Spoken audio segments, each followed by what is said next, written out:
নবীজি দুখানা হাত উত্তোলন করে দোয়া করলেন, আল্লাহুম্মা ইহদি উম্মা আবি হুরায়রা, হে আল্লাহ তাআলা আমি দোয়া করি তুমি দয়া করে আবু হুরায়রার মাকে হেদায়েত নসিব করে দাও। রাসূলুল্লাহ দোয়া করলেন আল্লাহর মায়ের হেদায়েত করে দাও। হযরত আবু হুরায়রা রাসূলের মুখে দোয়া শুনে দিয়েছেন দৌড়। পিছন থেকে সাহাবীরা মনে করলেন আবু হুরায়রা দৌড়ায় কেন, জামা টেনে ধরছে পিছন থেকে। জিজ্ঞেস করলে আবারও দৌড়চ্ছ কেন, কোনো বিপদ হয়েছে নাকি? কয় না, কোনো বিপদ হয় নাই, আমাকে ছেড়ে দাও। কেন, কি হয়েছে?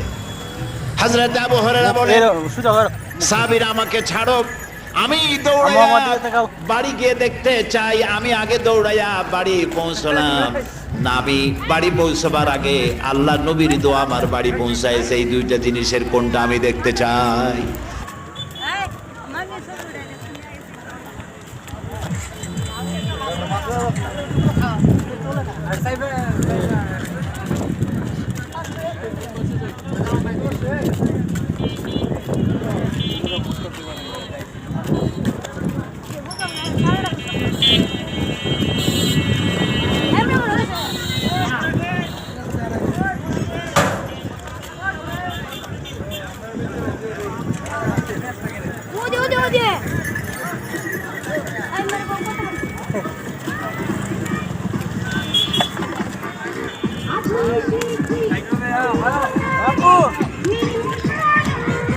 তাকাও না আমার দিকে,